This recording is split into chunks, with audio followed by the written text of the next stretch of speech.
everyone. Thanks so much for joining us today and giving us a few extra minutes to let some folks join the meeting. We are really excited to welcome you to a very exciting discussion that's going to offer some insights for healthcare providers from outside industries. You are going to be hearing from Anthony Pannozzo, our Senior Vice President of Experience and Service Design, as well as Kate Dudgeon, a Senior Strategist focused in healthcare. And I did want to give you a couple of logistical notes before we kick off, which is to say that our speakers are going to talk for about 50 minutes, and that will leave us about 10 for questions at the end. So as you have questions, please chat them in. We'll get to as many as we can and address any that we don't via email after the session. We'll also be sharing out our presentation, so be on the lookout for that. And that's all I've got. So without any further ado, I'd like to introduce you to Anthony, who will kick off for us. Thanks, Allison, and thank you all for coming. We're really excited, Kate and I, to have the chance to share some of our thinking. We are very passionate about the healthcare space and very passionate about using design and innovation to create a better experience for healthcare providers, caregivers, patients, and everyone really in the greater healthcare ecosystem. For those of you who don't know us, Continuum is a global innovation and design consultancy. We work with clients to help them create better products, services, overall experiences that improve patient experience, improve outcome, and improve the experience of, again, all those who are involved in that healthcare ecosystem. And all along, we're hoping to create value for the institutions that provide this care, as well as the many organizations that contribute to the healthcare ecosystem. We believe that great innovation leads to better experiences and better outcomes, and that the way to do that is to think about the system, both at a high level, but also with people at the center of that system. And by starting with the needs of people, be they an at-home caregiver or a young patient, an old patient, anyone who is part of improving the lives of people, if we start with their needs first and foremost, we will come up with some great ways of improving people's lives. Our firm knows the healthcare space. For over 30 years, we have worked with just about every type of organization within the healthcare ecosystem. We've worked with very, very large institutional organizations, manufacturers of medical devices, healthcare providers like here in Boston, Brigham and Women's Hospital and Massachusetts General Hospital. But we've also worked with startups like Iora Health, and research foundations like Robert Wood Johnson to understand new ways to deliver care and new ways to improve lives across the entire socioeconomic spectrum. And it's important to share with you a little bit of this perspective because we are going to be focusing on what healthcare providers can learn, but we also want to reflect, at least in some way, our empathy for the challenges that healthcare providers face today, and that even though the healthcare arena, the facility arena where healthcare takes place within the healthcare provider space is critical and important. It is, of course, part of a much larger ecosystem where it is complex, it is interdependent, and unfortunately not always aligned on goals and business models. So we're going to take a deeper dive into this facilities context and providers, and Kate's going to talk a bit about what that means. Yeah, and when you zoom in on clinicians and facilities, it starts to present itself in its simplest form. It's made up of recipients of care, so these would be our patients and caregivers, as well as our deliverers of care. So these are our clinicians, providers, nurses, nurse practitioners, as well as allied health staff, support staff, tech, and administration. Interactions and exchanges between these two parties exist through a multitude of touch points. And those touch points are sort of listed right there as icons in between the two. And those include physical spaces like hospitals or outpatient facilities where I would go for a visit or hospital stay, treatment offerings that the clinic provides, digital telehealth tools that allow me to connect with my team as a patient, different care processes, as well as information gathering and sharing mechanisms. And the experience that's had between these two is had through those touch points. And the quality of the interaction is determined by the quality and alignment of the touch points. And that's exactly where the problem lands, is that the alignment of the current state is not aligned. Healthcare is becoming more and more saturated with complexity, and healthcare providers are feeling pressure from things like a growing patient population, the practice of medicine becoming more complex, Regulation and accountability is increasing. Reimbursement rates are changing. And patients are being forced to become savvier and savvier buyers and consumers. And healthcare, at its core, medicine is risk averse. And so we have found ourselves designing for the broken system, the legacy platforms, the long-standing culture, and not for the people it was initially set up to serve, those patients and those care providers. And as a result, many of these touch points are broken. And if that pressure weren't enough, we're finding that healthcare is no longer healthcare's biggest competitor. Healthcare providers are feeling pressure from outside industries that are setting higher service experience expectations. So Uber, for example, the ease of use, the fact that with a touch of a button, I can request a car to come to me, to get me to where I need. I have a great interaction with the driver on the way there. It meets my needs, meets me where I'm at. And I'm taking that great expectation and experience with me into the healthcare system when I'm setting appointments, picking up prescriptions, meeting with my doctor. And the problem is that healthcare is sometimes finding that it's not able to deliver on those high expectations. And so clearly, we're in a situation where we must create a more human-centered model, but it begs the question, how? And we feel that we can begin to solve for that human-centered care delivery through 4 innovations that we've observed in other outside industries. This includes the Copernican Shift, a holistic approach, adapt to behaviors, and empower all coworkers. And while we absolutely recognize that healthcare is complex, it's not retail. Healthcare is probably one of the most complex industries out there. But it begs the question, why start from ground zero when there's a great foundation to build upon when we're developing a human-centered model? We can always learn from looking at analogous services in other industries, and that's what we'd like to do today. We want to share these innovations with you, which industries are solving for them, as well as how these innovations are being solved for in healthcare today. And we'll start with the Copernican Shift. And our goal with these is to be inspirational. We want, one of the challenges when you're in any sector, no matter, you could have 20, 30 years of experience in healthcare. And the challenge, of course, is you've got this wonderful track record of experience that helps you make really smart, informed decisions effectively, but you also have that legacy that potentially limits you from thinking or seeing your entire world from a different perspective. So we encourage all industries, whether they're healthcare, retail, high tech, we encourage all industries to take a look at what's happening in other industries as a way to shake up their perspective and to inject a new burst of fresh air into how they think. And it's particularly important with what we're calling the Copernican Shift. And this is was inspired, the name at least was inspired by Copernicus, who had challenged the world's notion that the universe revolved around the Earth and not the sun. And so his big challenge was this idea that the truth that we thought, potentially a universal truth, wasn't actually true. And so how do you let go of that truth and embrace a new one? And we can all do that individually, but imagine if we're part of a large healthcare institution where there's hundreds, if not thousands of employees, how do we as an institution make that mindset shift? So part of it starts with challenging the fundamental assumptions of what we do and giving ourselves permission to do that.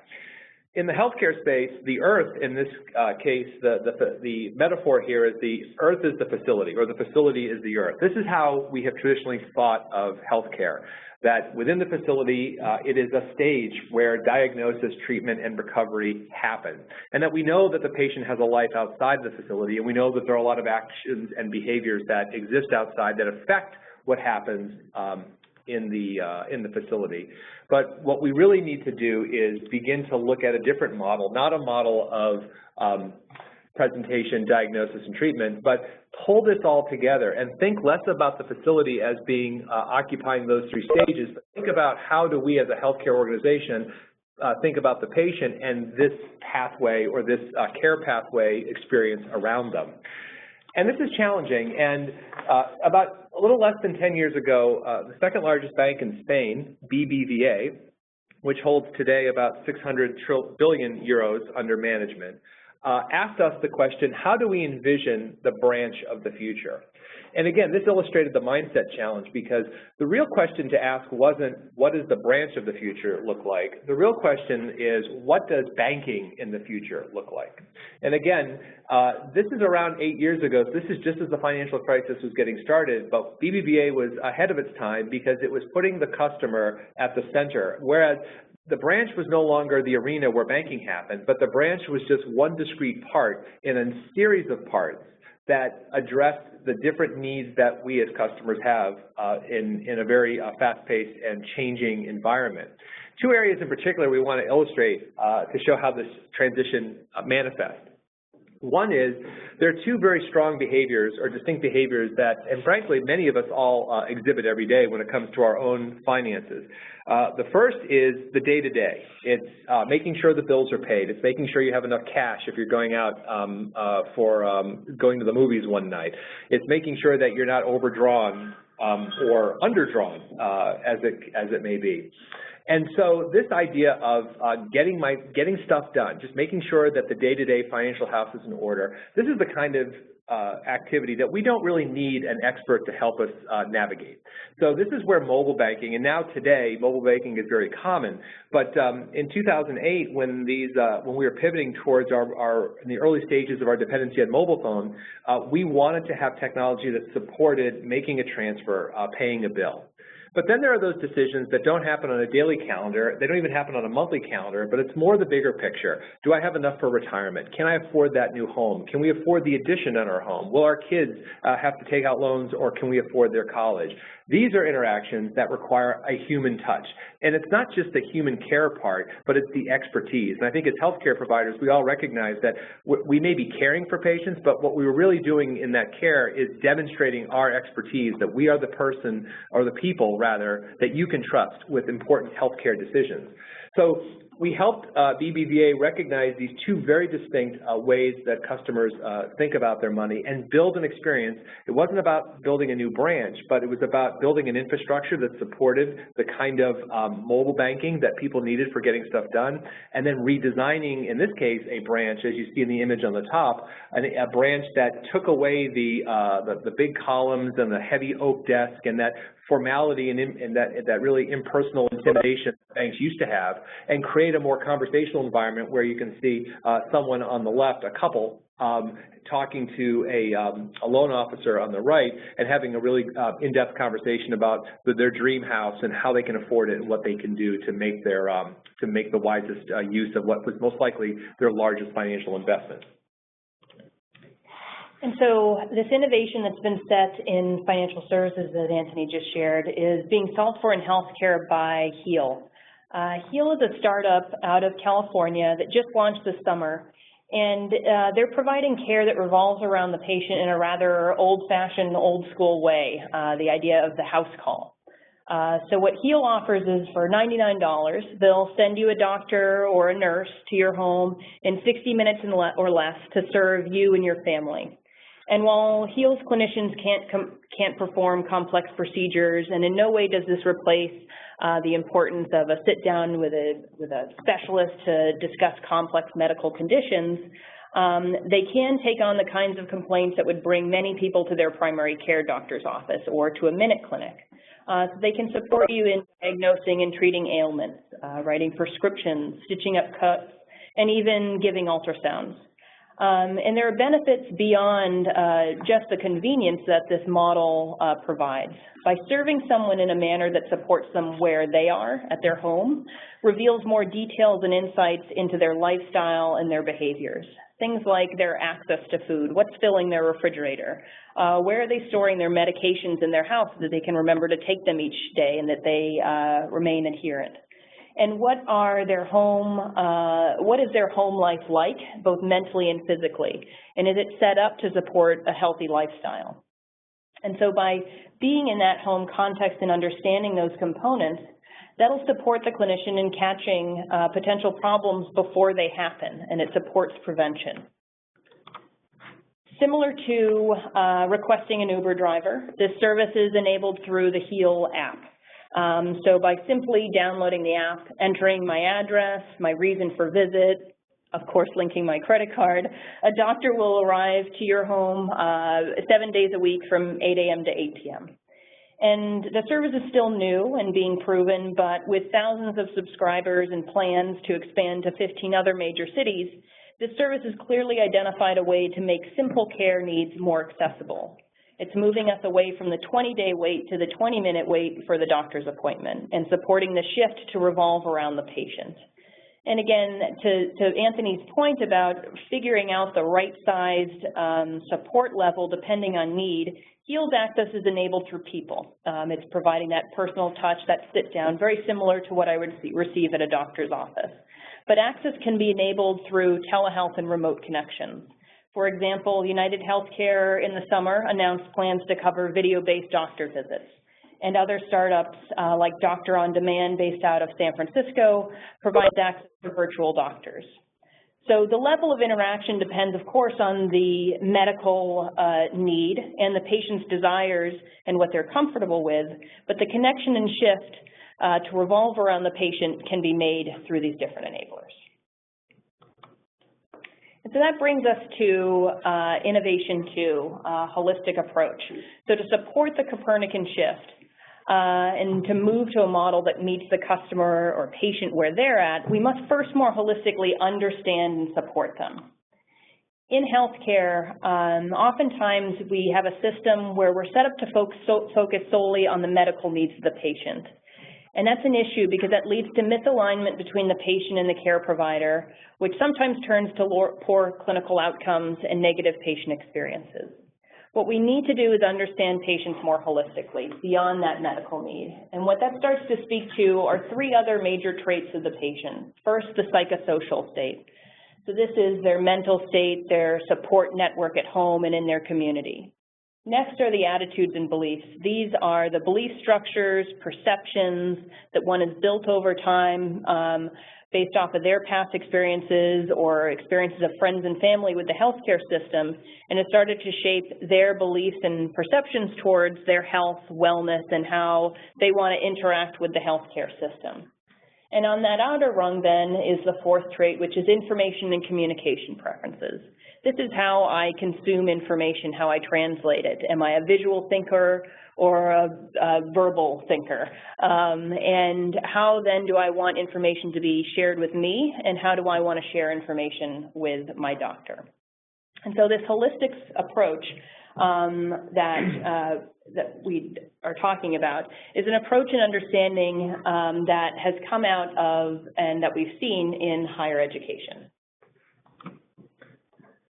This is an example of some work that we've done recently with Boston College here in the Boston area. And I think the key message here is that no matter what you do, whether it's healthcare or higher education, that there's always an area that we focus on, but really, if you can't connect that to the bigger picture and the bigger or the greater context of meaning, the opportunity to have as deep an engagement in that effort is diminished. In this particular case, since its founding in 1872, Boston College has been a Jesuit Catholic university with the fundamental belief that every undergraduate student should experience a core curriculum. And over time, the core focused on the fundamentals or the basics of a liberal arts education. Excuse me. And as the world became more sophisticated and the elective emerged and majors formed, what happened was the core became less connected to what both students wanted to learn, but also what teachers wanted to teach. And what we learned was that the core was being managed and taught in isolation. It was, in essence, disconnected to that bigger picture, to that greater context of meaning. And when we talked to students and when we talked to faculty about what it meant to be at Boston College, what we learned is that they see and they believe the students are there to develop into whole people. So they're imagining a much more comprehensive form of education. And faculty are there to create and to teach what they call the whole student. So this is beyond the core, but it includes the major, both the major for the student, but also the field of academic inquiry from the faculty. It includes student affairs, the different activities and extracurriculars that go on in a student's everyday life and what they're doing to supplement and complement their education. Mission and ministry is a really important part of the campus, as you can imagine, being a Jesuit Catholic university. So how does their spiritual development factor into their, not only their pursuit, say, for a degree in business, but also the fundamentals of a liberal arts education? So what was happening is the core was not being thought of as a piece of this whole student initiative, but as a separate part that is connected to it in an adjacent way, but not in a meaningful way. So by helping to reimagine this, what we call here, this is the rosette, and you can see the 5 aspects of the whole student, and then within them, the specific actions or the specific outcomes that we want. We want students that are that can think, that are every day knowing and discovering and reflecting and relating. These are the kinds of outcomes that together make what is a whole student. And so by creating the whole student model and then by building the core curriculum as a tool that supports this greater whole, we were able to both deepen the engagement of both faculty and students into the fundamental undergraduate core curriculum.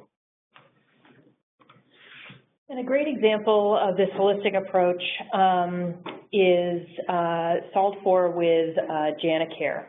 JanaCare is a diabetes management company that a number of years ago recognized that the growing problem of 80% of diabetes lives in developing countries. And there are 67 million confirmed diabetes patients in India. This is a growing problem that JanaCare recognized needed to be combated. And so we worked with them to develop INA. It's a blood testing sensor to screen for and monitor chronic diseases.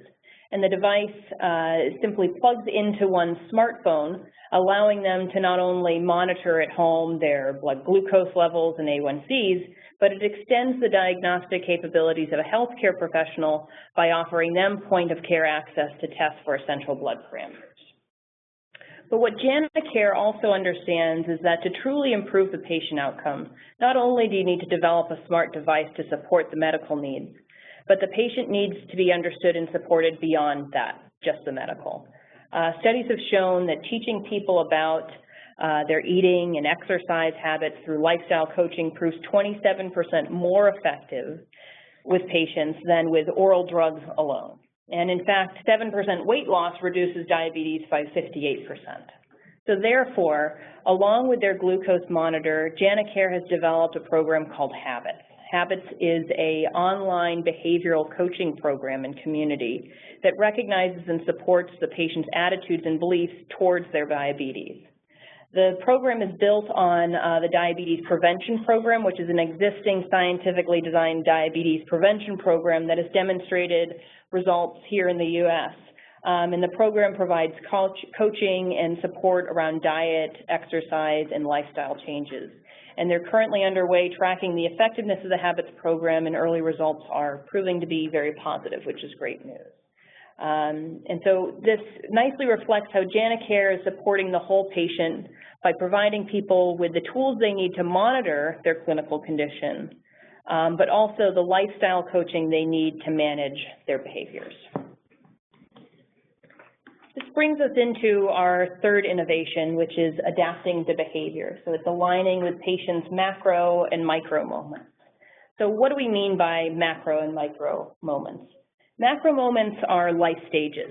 So this is the stage of childhood or adulthood, and the major life events that shift someone into that new stage. So having a baby and that shifting you into parenthood, or my parents growing ill and shifting me into the sandwich generation or phase. As people grow and life events occur, the expectations and their needs change, and this is often happening unexpectedly to them because this is a new stage of their life that they haven't experienced.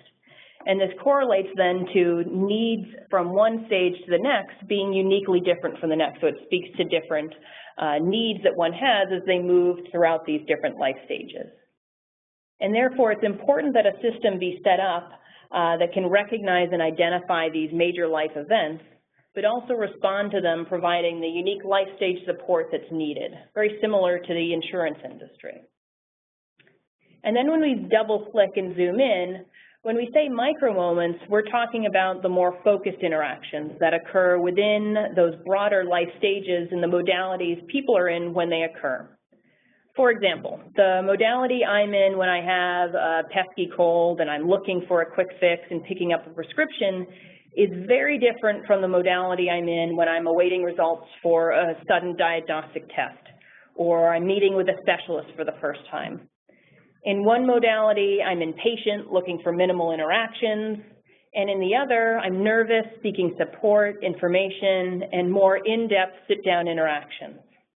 A system, again, that can identify those different modalities, as well as just respond and adapt to the unique needs and behaviors that come with them, is a successful and human-centered one. And a good example of this is in the retail industry. So what's really valuable about understanding macro and micro modalities is that when you're trying to forge a connection with either your patients, your customers, students, however you wish to describe the people that you serve, the closer you demonstrate an understanding of who they are and where they are in their journey in life and what they're trying to get done, the better the opportunity you have to deepen your connection and improve the strength of that relationship. And I think ultimately what we try to do for our clients is help them improve and strengthen the relationships they have with the folks that they serve. Traditionally, this example here comes from the financial services space, both financial services as they pertain to retirement, but also to health insurance and life insurance. And this is a company based in Australia. And traditionally, we don't think of insurance companies or financial service companies as our friends.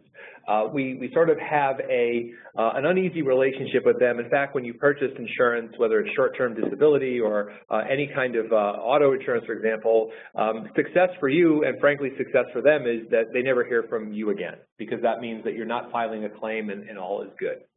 The challenge is, though, the traditional model has been designed exclusively to benefit the insurance companies. They focus on you when you're unwell. That's when they're actually connecting with you after they've sold you that policy. And you can't even remember what you purchased so many years ago, and you're just hoping that you're covered for the claim that you're about to make. So both parties are entering that critical point of interaction potentially very dubious of one another, and it's not a good foundation for a longer-term relationship. So by understanding different macro and micro modalities, we were able to help this organization create better insurance products that were more focused on the needs of their customers, and doing so by understanding their life stage. So one example is a concept that we call living expenses.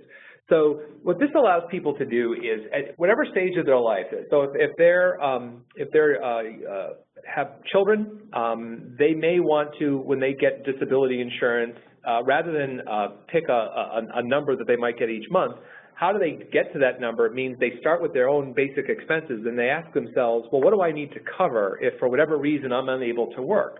And then they can prioritize that. So perhaps they're paying, their child goes to a charter school or a private school and there's a tuition payment. Well, they know what that tuition payment is, and they can then get insurance to cover that payment. Well, maybe they don't care about the car payment as much, but they really want to make sure that they're not homeless, so they want to make sure their mortgage payment is covered.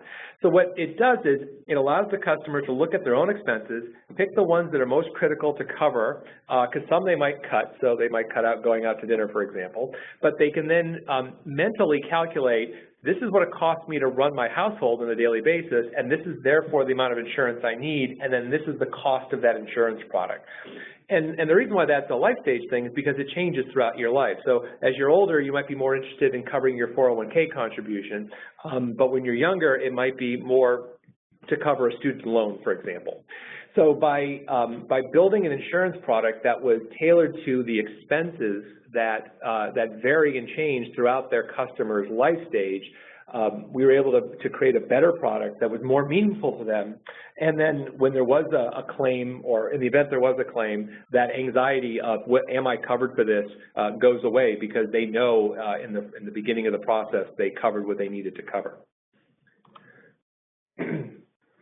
A different example in the retail space, and you may have heard of Best Buy's Persona initiative. Many retailers and many organizations, for that matter, rely on personas to help them deliver a better experience to their customers. For Best Buy, the issue was looking at how do we know, with all of the different types of people that walk through our doors, in particular in the brick and mortar business, how do we know how to best help them? And I think we've all been in a situation where someone either wasn't there to help us, or conversely, they were smothering us with questions and with attention.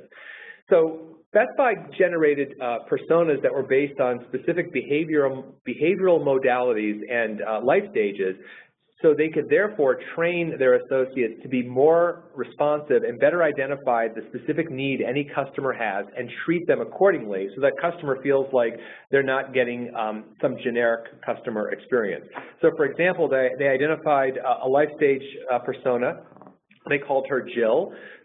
She is the CFO of the household, so she makes all the decisions, so she might decide what computer to buy or what home theater to purchase for the family, but she doesn't know or potentially is even interested in all the technical details.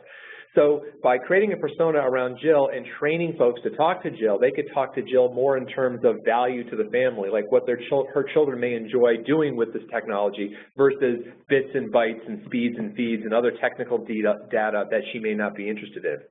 Similarly, her mode could be quite different on a Saturday where she's looking to learn a bit about what she's about to buy versus on a Tuesday afternoon where she might come in during her lunch hour and she just needs to pick up a USB cord to head out on a business trip. So so by creating these personas based on these macro and micro modalities, Best Buy can better support her based on the need that she has at that given time, and it's coming to her to give her that great experience. So a great example in the healthcare space of adapting to behaviors on the macro level is done through Park Nicollet Women's Center. This is a women's health clinic located out in Minneapolis, Minnesota. They recognized that they were experiencing a decrease in the number of women they served that were actually having babies. And so this created pause, and it made them rethink the care services they provide to adapt to the behaviors of women in life stages other than parenthood, so adulthood or the sandwich phase. They re-envisioned their service offerings to better match the needs and availability of all the women they serve. So it started to challenge what they offer in their office as far as services, as well as how they physically lay out the space to serve the different needs that women at different life stages presented. Some of their services included a rotating set of specialists. So they did a number of focus groups with the community of women that they serve and identified new specialty areas that were of importance and need for their patient base and host them on a rotating basis. So they host mental health, plastic surgeons, nutrition counseling, vascular surgery consultation, acupuncture, so that the women can have easy access to the specialty care that they are in need of and seek.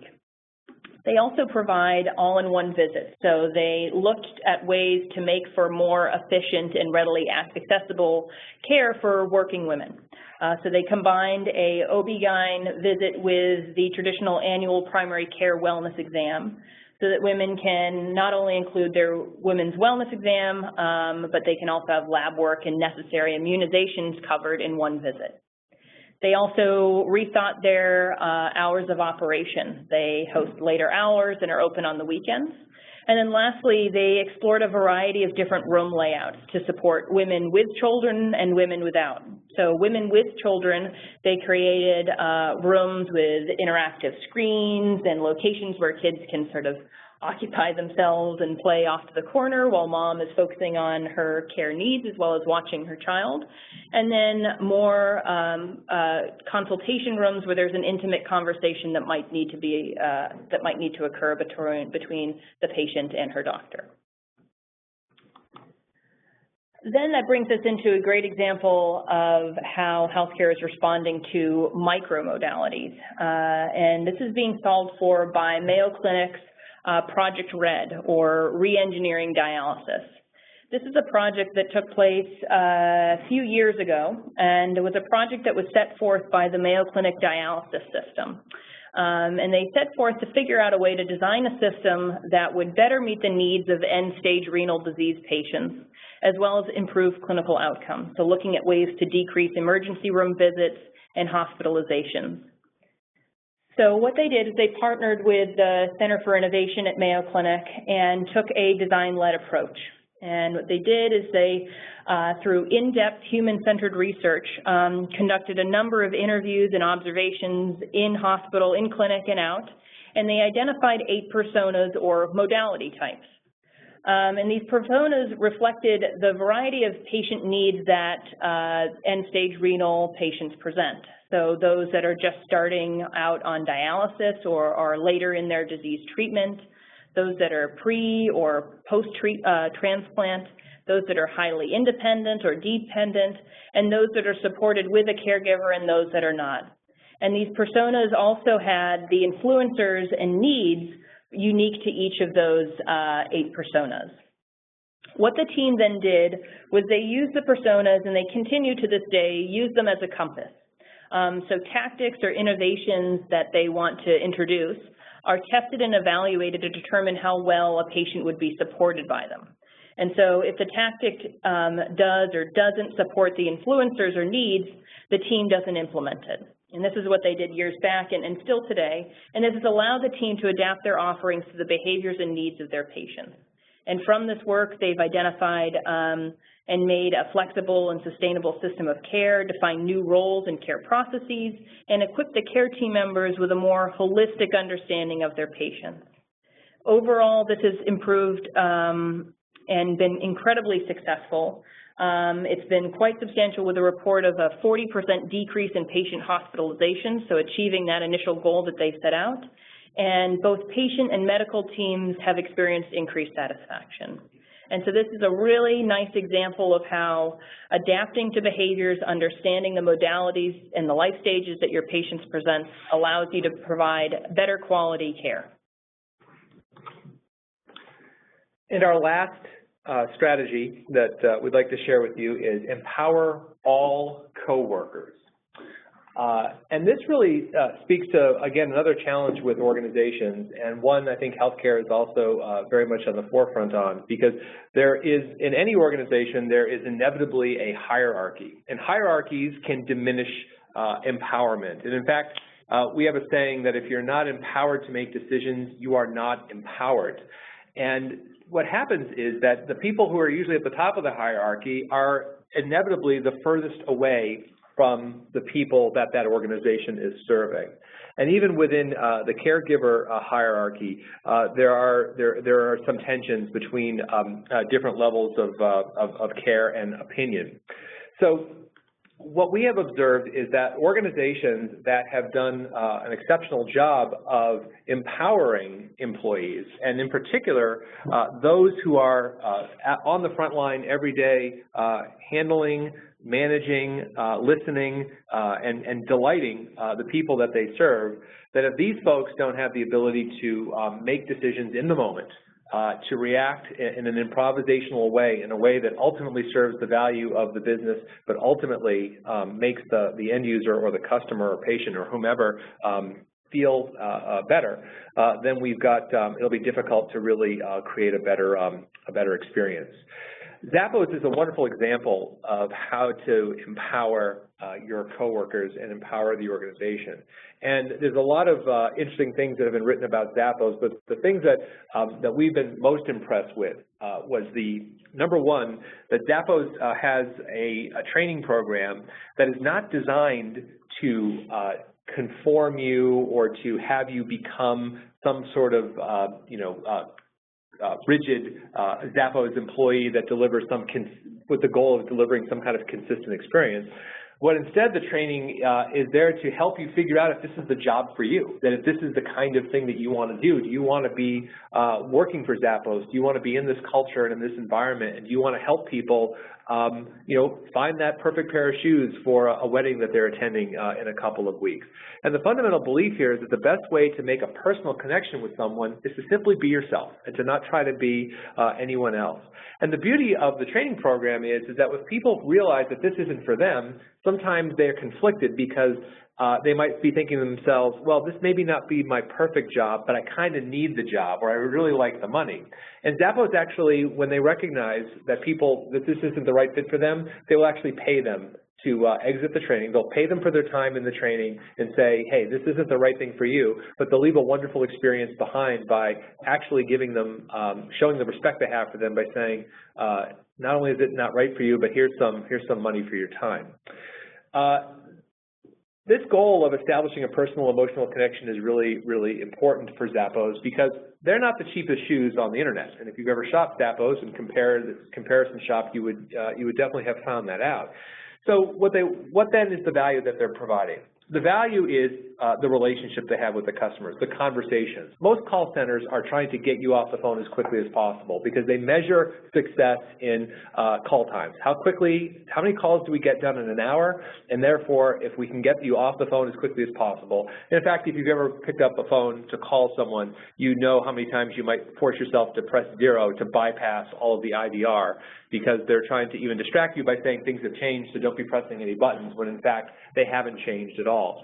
For Zappos, it was all about, what is this personal connection? So if somebody was trying to find a pair of shoes and Zappos didn't have it, or they didn't have it in stock, a real-life story, a Zappos employee has helped people find that perfect pair of shoes at a competitor's website. And this, on the surface, may sound like, well, that doesn't make sense. Why would you help a competitor? But the goal isn't, they're not seeing this as a simple transaction. They're seeing it as part of a relationship. And that maybe once or twice we send you to another retailer, but the benefit to the customer is they got the shoes. And the goal, the alignment between the coworker and their ability to make that decision, you know what, I'm going to find these shoes for you someplace else because we don't have them, that's an empowerment that builds that strengthens the relationships that we know really make the organization-customer relationship really, really strong. So, and another example is how when you have these longer conversations and they get personal and you find out during the call that the customer is a little anxious because their dog is going in for surgery tomorrow, that pair of shoes showed up 2 days later with a handmade card wishing that dog well and wishing that dog a speedy recovery. And the fact that an employee would feel like it was okay to take time out of their day to make a card and to put it into the box with the shoes shows you the kind of decision-making latitude they've given their coworkers, and also shows you the kind of connection that you can get with your customer. And so this has been made real in healthcare through Iora Health. So a big part of coworker dissatisfaction is clerical tasks. So these are inputting billing codes for reimbursement, completing a clinical note, all the clerical tasks that layer on top of the actual clinical visit with the patient. And actually, these clerical tasks end up making up about 40% of a clinical visit. And clerical tasks are tied largely to clinical burnout, which is a very big problem in healthcare, with 45% of all U.S. physicians reporting at least one form of it. And so what Iora Health has done, and Iora is a primary care provider startup that's based out of Cambridge and has expanded throughout the U.S., is they're taking the coworker into consideration and improving and empowering them by reducing their clerical load, along with many, many other features of the provider, of the model of care that they have developed. But their clinicians are salaried, and their care plans are provided under a flat fee. And what that does is that allows a model that's not only more beneficial to the patient, providing unlimited numbers of primary care visits in a year, but it's beneficial to the care providers, because this means less clerical time is spent billing for individual visits, worrying if this additional visit will be covered, how do I cover this care, should I meet with them again, and more time is spent on what these clinicians got into medicine for in the first place, which is making meaningful connections with their patients, and it's empowering them to deliver on their role as a clinician. This new care model and payment model is also allows for more time to work as a team. And that's crucial in eliminating the hierarchy in the clinical workspace that is also a dissatisfier for coworkers. So this, at Iora, they work as a care team, and they have daily team huddles where patients are discussed as a team to allow for multidisciplinary problem solving, as well as supporting the creation of a more robust clinical note. This care model also allows clinicians to reach patients in more meaningful ways. So because no longer are we worrying about physician or facility codes to cover the services, the care team can expand to include health coaches. And these health coaches have taken on the role as being the quarterback to the patient's care, taking the additional time, building the relationship with them to really get to know them beyond that medical need, what drives their decisions, what their goals, hopes, and dreams are. As well as the care team can now treat the patient both in the clinic and at the home. Again, we're not being tied to that facility code, so we can reach the patient where they're at, which allows the clinician to enable their care and make more meaningful connections. And lastly, the clinics can provide wellness services like yoga, which treat and support the whole patient because we can provide care under that flat fee. And so clearly, IORA has created a model that empowers all coworkers and, as a result, empowers the patients as well. And IORA is an example that is spreading and taking up root with other startups. Harkin Health is a recent model, startup out of United Healthcare, that is very similar, has a payment model that is flat fee, and that provides more holistic primary care. So, to conclude, the four innovations that we hope that you will be thinking about as you think about how you execute your organizations and do the work that you do every day. We have Copernican Shift, which is all about shifting that mindset away from the facility and thinking more about the patient or the customer or the student or the end user and making them the center. A holistic approach, which is about connecting to the larger context of meaning and making sure that whatever interaction or intervention you have, you'll have greater awareness and understanding of the bigger picture that the person is dealing with. Adapting to behaviors, both those macro and micro modalities. The things that we know we can identify and we can anticipate for in ways that demonstrate that we understand the people that we're caring for very deeply beyond just their clinical record. And lastly, empowering all coworkers, recognizing, asking who in our organization is both has a strong connection to and should ultimately be responsible for a lot of the interactions we have with our patients, and how do we make sure that they are both trained and enabled to make decisions that are best for everybody. So I think with that, we're going to open it up to some Q&A, and I think Allison will be managing the discussion portion. Sounds great. Thank you guys so much. We do have a couple of questions that came through during the talk, and please, anyone else who would like to ask one, please feel free to chat it to me or to the whole group. One that we got was this: what about learning from failures? Have you witnessed companies outside of healthcare implement innovations that flopped, and how could healthcare take any kind of guidance from that kind of approach, those attempts? Well, I think it's a really good question, and for the sake of this conversation, I think there are two kinds of failures, and there's the failures that you want to avoid because they mean that perhaps someone has been hurt or they haven't had the clinical outcome that we had desired. And then there's the failures to learn, the failures that are intentional because we're trying to figure out what's the best way to do something, and the only way we can do that is through trial and error.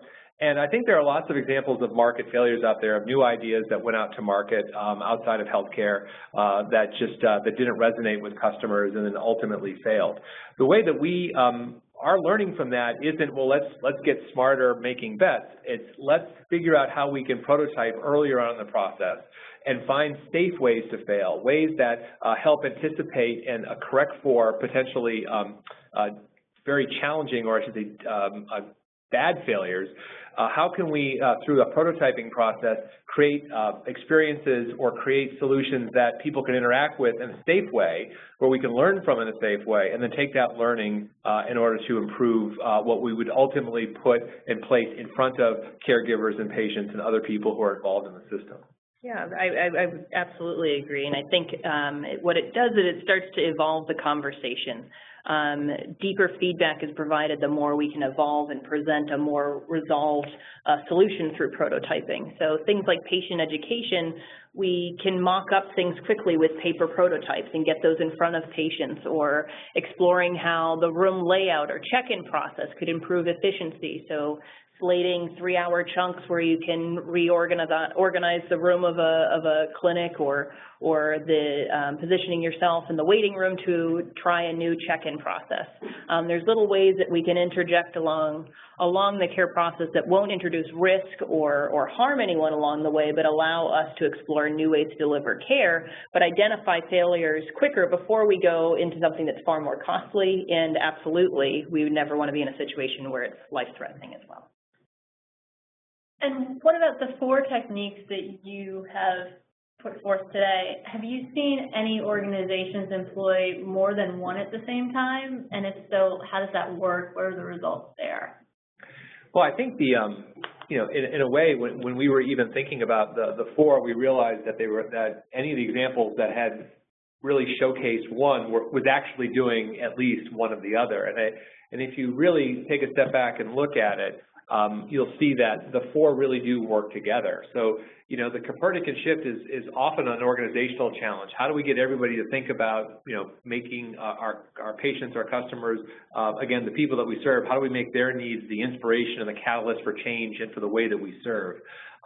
From there, holistic approach and adaptive behaviors are about ways to understand people, ways to better understand who they are and where they're coming from, and really what's motivating them, and the behaviors that are expressed by those motivations.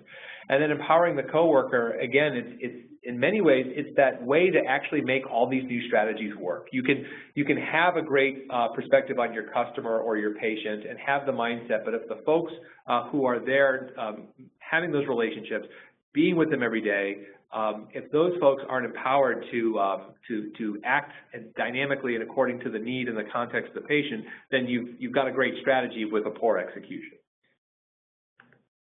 I'd absolutely agree, and I think like the last example that we shared, Iora Health, is a perfect example of how all 4 of these start to come together.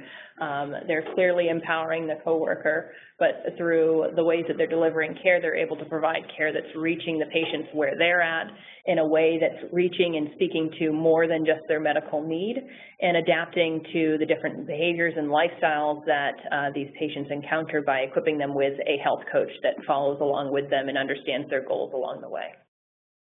Great. I think we have time for one more, and then I know you guys have a couple more slides you wanted to share with us. So if someone's asking, what's the first step if I want to take on one of these approaches and bring these kind of innovations to my organization? That's a really good question, and we talk with lots of folks who are trying to figure out what's the first step. And I think the first step varies depending on where you are in your organization and what your organization thinks. So oftentimes, if that sense of Copernican shift hasn't taken hold, oftentimes that's the first step.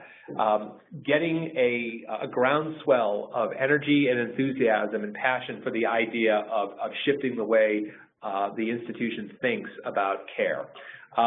If you have that shift, you're now thinking a little bit about, well, how do we do that? And so then you start to, I think your first step is more, well, how do we start understanding our caregivers, our clinicians, our patients, all the folks in the ecosystem, so we understand how all of them work together and what their needs and where the tensions lie between them. And I think that those are probably 2 very distinct levels. One is, where are you in that mindset shift about thinking about the patient and the caregiver first, or people first, not systems, technologies, institutions, facilities, et cetera. And if you are at that stage where you've made that shift, you've got to start talking and understanding the people in the ecosystem and what motivates them and what they care about. I would agree. And I think that second component of starting to talk to people reveals a lot of information. I think, I find this too, that when you go to your job, you start to remove yourself from your patient life. But when you really dig into the needs of the coworkers and speaking to more patients, you can really understand how to solve for your health system more holistically. So just, I think the power in just tapping the clinicians, the frontline staff, the administrative staff, as well as talking to patients at different moments throughout the journey reveals a lot of great information and insights into ways that you can start to solve for these on a lot of different levels. So one question we sort of posed for ourselves after looking through and working through this collection of 4 innovations was, what can other industries learn from healthcare?